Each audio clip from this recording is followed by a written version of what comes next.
toute la vie locale sur une seule radio. Radio Grand Lac. La 16/9e, l'actualité cinéma de Radio Grand Lac avec Kevin et Guillaume. Et bonsoir à toutes et à tous et bienvenue dans la 16/9e, votre émission sur l'actualité cinéma, toujours sur Radio Grand Lac 92.fm ou radiograndlac.com. Cette semaine, ce soir, gros programme, mais petit comité. Je serai tout seul pour vous animer cette émission, puisque Guillaume est absent en cause de tournage. Voyez-vous, même comme nous sommes absents, c'est lié au cinéma, si c'est pas magnifique tout ça. Alors, bien sûr, côté sommaire, nous allons revenir sur les sorties de la semaine, puisque demain, il y a un agenda assez chargé. Je ne vous mens pas, il y a à peu près 9 films à voir, et puis des gros films, des films assez attendus. Encore une fois, beaucoup de variétés. On a de la comédie musicale, de la comédie romantique, du drame, du thriller français, du documentaire, ou encore du film d'animation japonais. Enfin voilà, il y en a pour tous les publics, et ça fait plaisir. En deuxième partie, nous irons sur les avis des sorties de la semaine dernière, 2 précisément. Alors, certes que 2, mais alors, je vais pas vous mentir, 2 gros films, 2 magnifiques films que j'ai eu la chance de voir la semaine dernière, que sont Les Chambres Rouges et Pauvres créatures avec Emma Stone. Alors, je l'ai pas vu avec Emma Stone, mais Emma Stone était dans le film. Et puis, pour le focus, nous terminerons l'émission avec un préambule sur le festival de Gérardmer qui se déroulera à partir de demain soir dans les Vosges. Ce festival est consacré au fantastique et au cinéma d'horreur, et j'aurai la chance d'y assister et de vous couvrir ce festival pendant toute sa durée, donc de demain soir jusqu'à dimanche soir.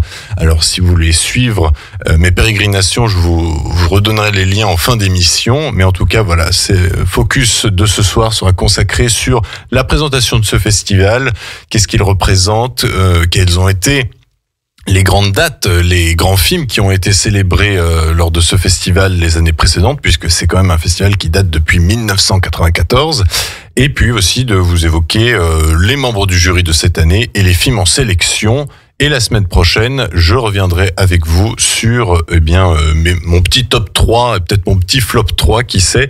Mais en tout cas, je reviendrai sur les prix qui ont été décernés lors de ce festival. Et puis, je vous donnerai bien sûr mes impressions sur mon voyage à Gérardmer. Voilà. Eh bien, pour commencer, on va se lancer sur les sorties de la semaine, et le premier film est un thriller français. Ça s'appelle Un coup de dé, réalisé par Yvan Attal et avec Yvan Attal, mais aussi Maïwenn, Guillaume Canet et Marie-Josée Croze.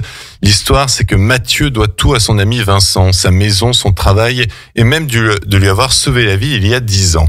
Ils forment avec leur compagne un quatuor inséparable et vivent une vie sans nuages sur la Côte d'Azur. Mais la loyauté de Mathieu est mise à l'épreuve lorsqu'il découvre que Vincent trompe sa femme. On écoute un extrait de la bande-annonce tout de suite.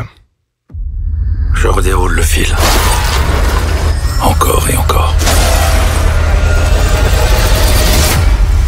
Comment ai-je pu en arriver là? Rio de Janeiro. Juste le nom, ça fait rêver.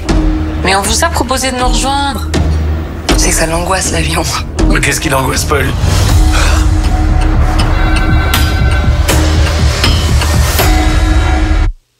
C'est donc un thriller français à découvrir à partir de demain aux Toiles du Lac et au Pâté à Chambéry.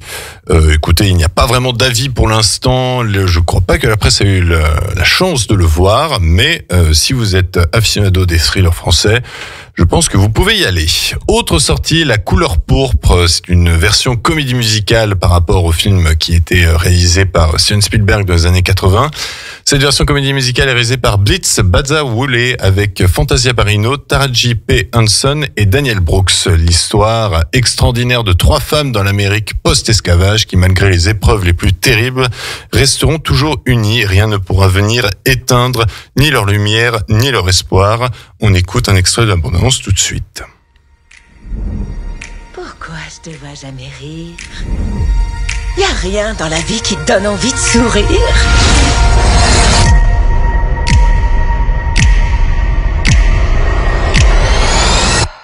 C'est ma sœur.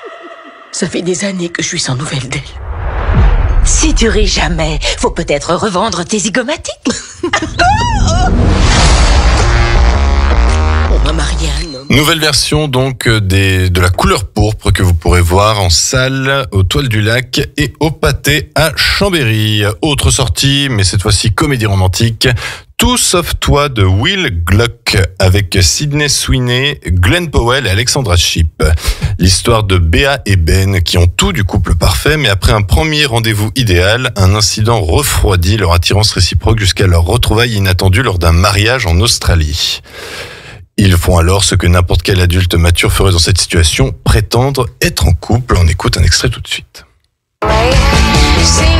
Arrête les cercles, c'est pas une lampe magique. Titanic-moi. Quoi?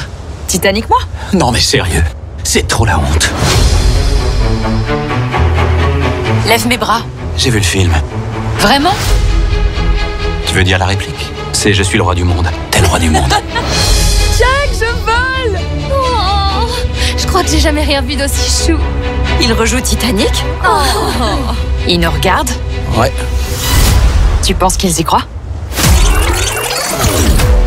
Donc une comédie romantique assez amusante qui sera disponible dans les salles principales d'Aix-les-Bains et de Chambéry à partir de demain.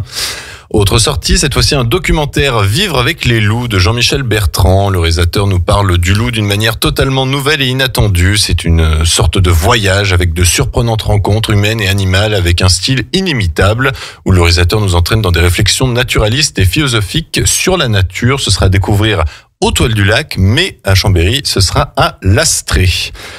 Autre sortie, May December, c'est un film dramatique disponible dans les salles d'auteurs à Aix-les-Bains et Chambéry. C'est réalisé par Todd Haynes, qui avait fait l'excellent film Carol ou encore Dark Waters récemment. C'est avec May December, c'est avec Nathalie Portman, Julianne Moore et Charles Melton. L'histoire, c'est que pour préparer son nouveau rôle, une actrice célèbre vient rencontrer celle qu'elle va incarner à l'écran, dont la vie sentimentale a enflammé la presse à scandale et passionné le pays 20 ans plus tôt. Alors j'ai eu la chance de voir ce film en avant-première et je vous conseille très très très fortement ce film. C'est un très bon drame, mais aussi un très bon film sur le métier d'actrice et le travail de recherche qui s'y accompagne. Et Nathalie Portman et Julianne Moore sont épatantes, donc franchement, allez-y, c'est du très grand film. Autre sortie, Iron Claw de Sean Durkin avec Zac Efron, Harris Dickinson, Lily James et Jeremy Allen White. Eh bien, c'est l'histoire des inséparables frères Von Erich qui ont marqué l'histoire du catch professionnel du début des années 80. Entraînés de main de fer par un père tyrannique, ils vont devoir se battre sur le ring et dans leur vie. Entre triomphe et tragédie, cette nouvelle pépite produite par A24 est inspirée de leur propre histoire. On écoute un extrait tout de suite. C'est pas un secret. Kerry est mon préféré, puis Kev, puis David, puis Mike. Mais le classement peut toujours changer. J'ai reçu un appel de la chaîne ESPN. On va enfin pouvoir récolter le fruit de toutes ces années passées sur le ring. Oui, père. Vous serez fiers de moi, je vous le promets. Ce film sera à découvrir au Victoria pour Aix-les-Bains et au Pâté pour la ville de Chambéry. Encore une sortie, il en reste encore 3, je vous dis, il y en a un paquet. Il y a aussi le film donc Captive de Arnaud Despalières avec Mélanie Thierry, Josiane Balasco et Marina Foïs. L'histoire se déroule à Paris en 1894. Qui est Fanny qui prétend s'être laissée enfermer volontairement à l'hôpital de la Salpêtrière? Cherchant sa mère parmi la multitude des femmes convaincues de folie, Fanny découvre une réalité de l'asile toute autre que ce qu'elle imaginait, ainsi que l'amitié inattendue de compagnes d'infortune. On écoute un extrait tout de suite.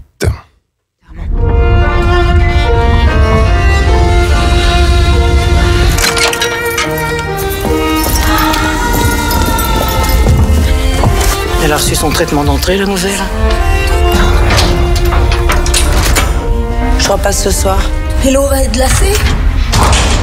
Tu dois le comprendre, toi.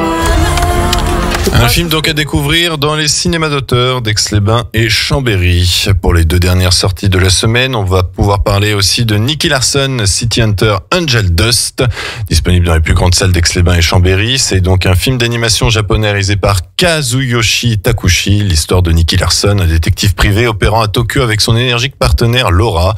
Un jour, une inconnue prénommée Angie fait appel à eux pour une demande étrangement simple, retrouver son chat. Ils acceptent la mission, Laura pour la généreuse récompense et Nicky pour le charme d'Angie. Donc les amateurs de la série des années 80 seront sans doute dans leurs chaussons, puisque ça semble être vraiment dans la lignée de ce qu'on connaît. Dernière sortie de la semaine, c'est une comédie française disponible dans les cinémas d'auteur d'Aix-les-Bains et Chambéry. C'est Le Dernier des Juifs, réalisé par Noé Debré, avec Michael Zindel, Agnès Jaoui et Solal Bouloudnine. Histoire de Belisha qui a 27 ans et vit chez sa mère Gisèle qui sort très peu et à qui il fait croire qu'il est solidement intégré dans la vie active. Le vent tourne quand Gisèle s'aperçoit qu'ils sont les derniers juifs de leur cité. Elle se convainc qu'il faut qu'ils partent eux aussi.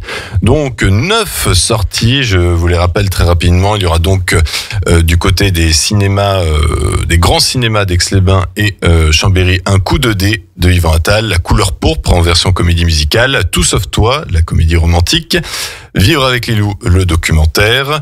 Nous aurons aussi le film d'animation Nicky Larson, City Hunter, Angel Dust, le film sur le catch avec Zac Efron qui s'intitule Iron Claw, et puis sur les cinémas d'auteur, nous avons le drame May December avec Nathalie Portman, le drame français Captive avec Mélanie Thierry et la comédie Le Dernier des Juifs. Voilà, il y a de quoi faire et la semaine prochaine, nous reviendrons sur quelques-unes de ces sorties pour vous donner nos avis avec Guillaume, puisque je pense qu'il en aura vu aussi quelques-uns.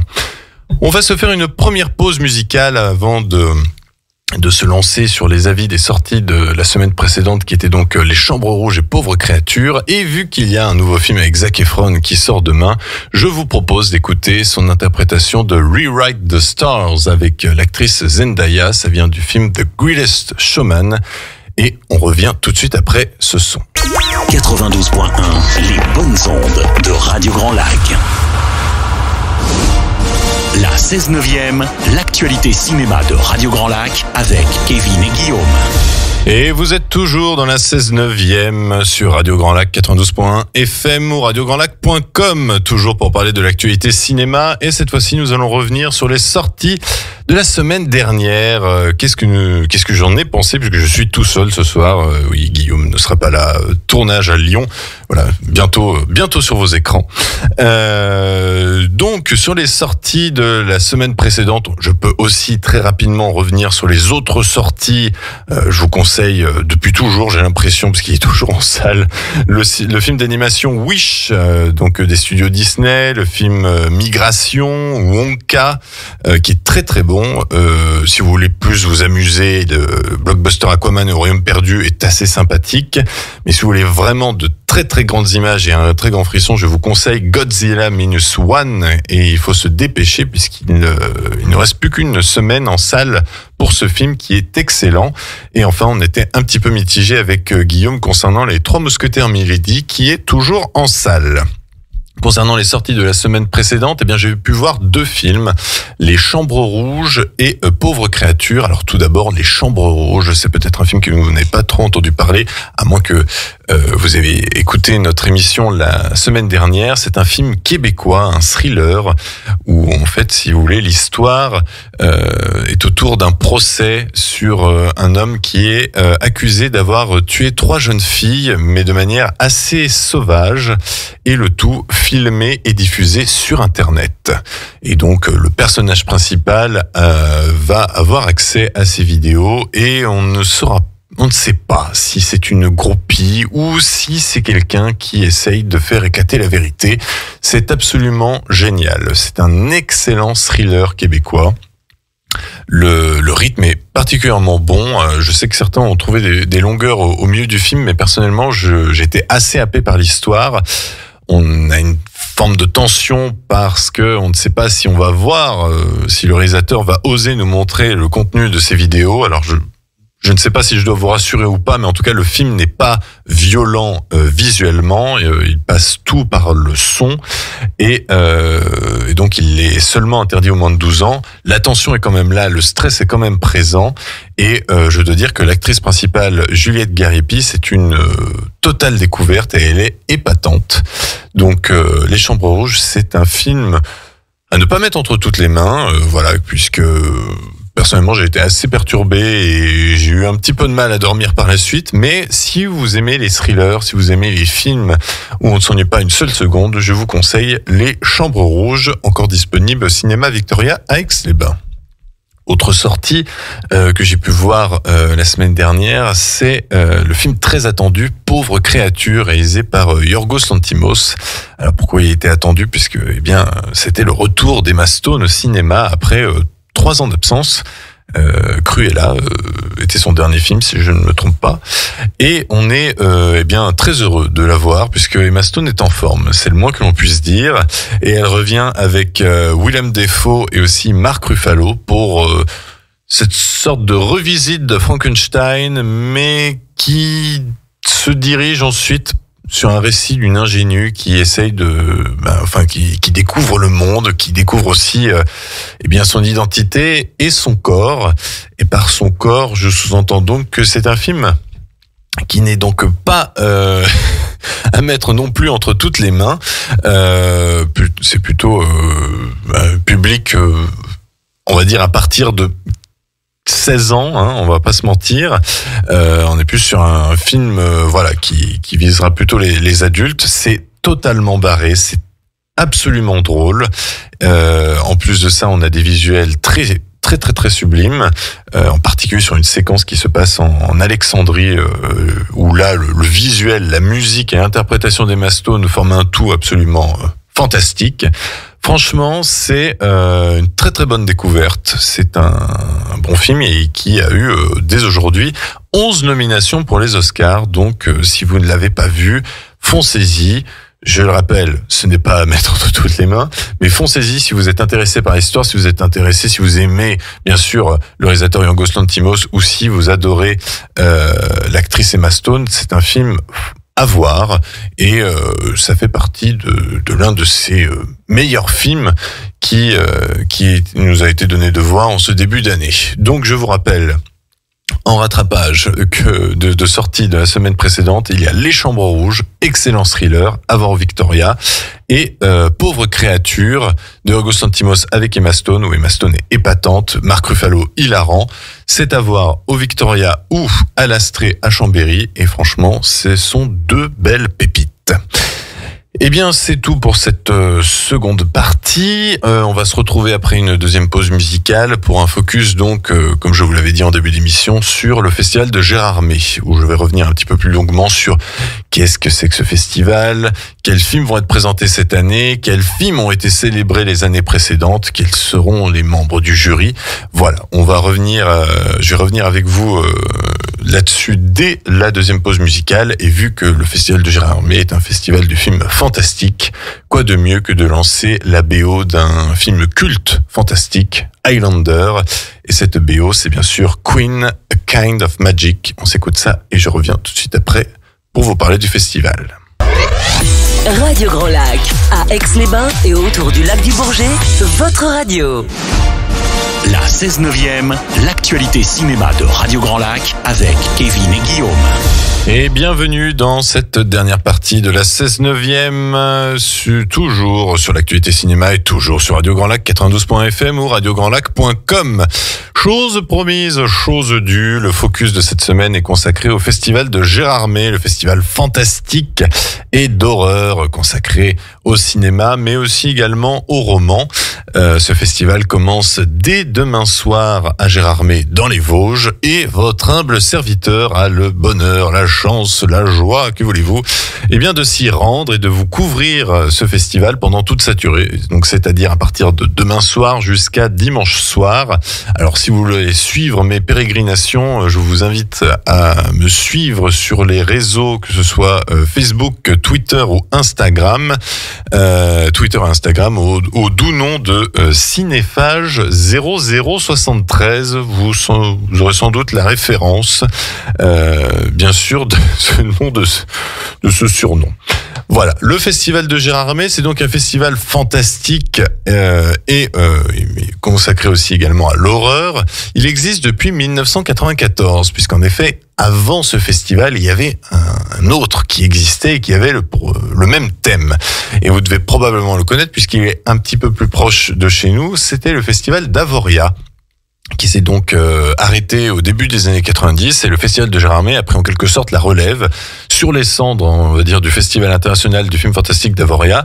Le Festival Gérardmer garde la même ampleur, c'est-à-dire que ça reste un festival international, donc qui a une influence mondiale, voilà, c'est très grand de le dire, mais c'est bien le cas, et dont plusieurs pays viennent pour présenter leur dernier film fantastique, leur dernier film d'horreur, pour être en sélection ou en hors compétition. J'en parlerai un petit peu plus après. Mais dans ce festival, il y a plusieurs prix décernés. Il y en a 7 en tout. Nous avons le prix du court-métrage, puisque cette année, je crois qu'il y a 5 courts-métrages qui seront présentés avec un jury particulier et qui vont du coup décerner le prix du meilleur court-métrage à la fin des visionnages. En termes de jury pour les courts-métrages, nous avons l'auteur Bernard Minier, à qui l'on doit le très bon roman Glacé, et qui sera donc le président de ce jury. Nous avons aussi le réalisateur Sébastien Vanitschek, dont nous avons parlé sur ces ondes il n'y a pas si longtemps, puisqu'il avait fait le film d'horreur Vermine avec ses araignées, et c'était particulièrement réussi. Il y a aussi Adrien Méniel qui nous vient du collectif Golden Moustache. Nous avons Alice Moitié qui est photographe, Marat Taquin qui est actrice et que nous avons pu voir dans les films Hors Normes ou encore La Syndicaliste.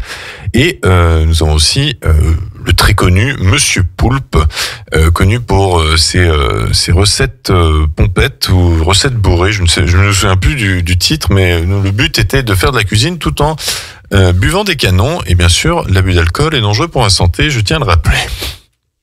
Le Festival de Gérardmer, donc, c'est des courts-métrages, mais aussi des longs-métrages qui font l'office de 6 prix. On a donc le prix du jury jeune de la région Lorraine. Nous avons aussi le prix du public, puisque c'est l'un des festivals où le public peut voter à la fin de chaque séance. Et ça, je trouve que c'est très important et très représentatif, in fine, du possible succès ou non du film en salle.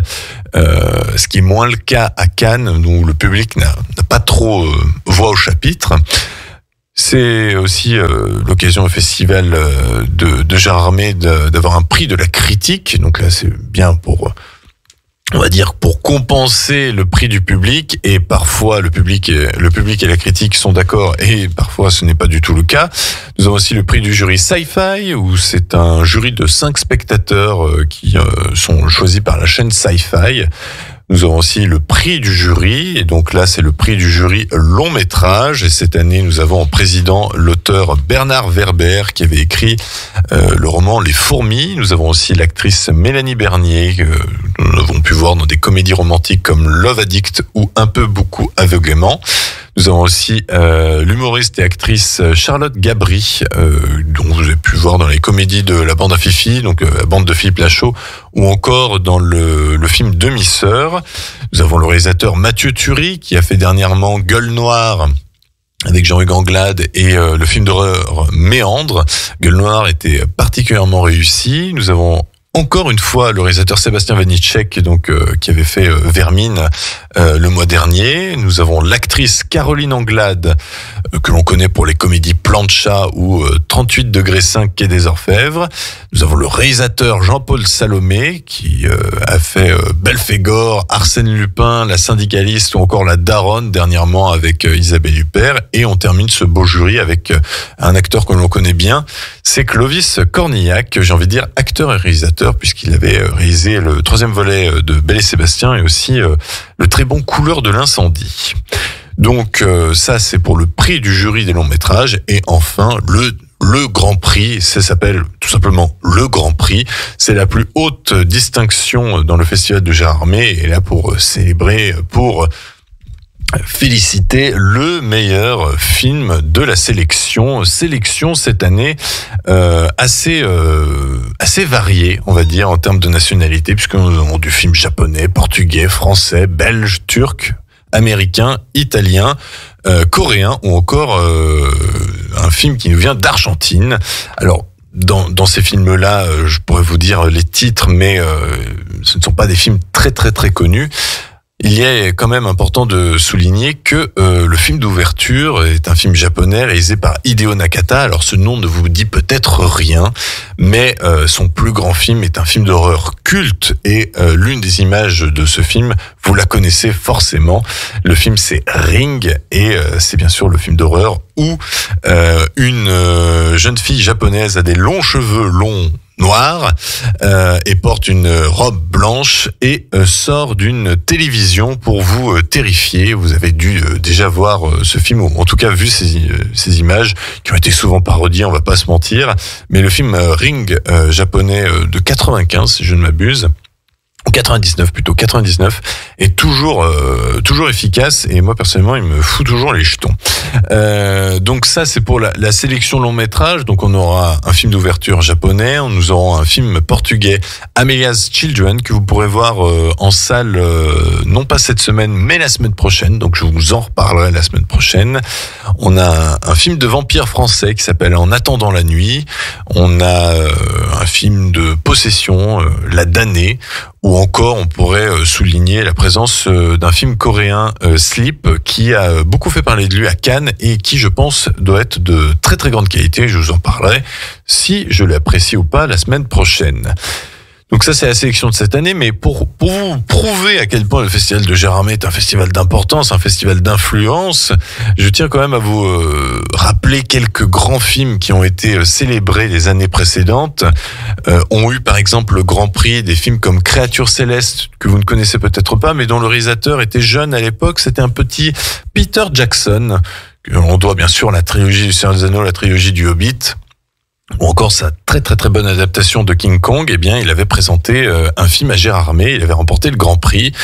Autre film qui avait remporté le Grand Prix, c'est le premier volet de la saga Scream de Wes Craven, dont beaucoup diraient que c'est le meilleur volet de la saga.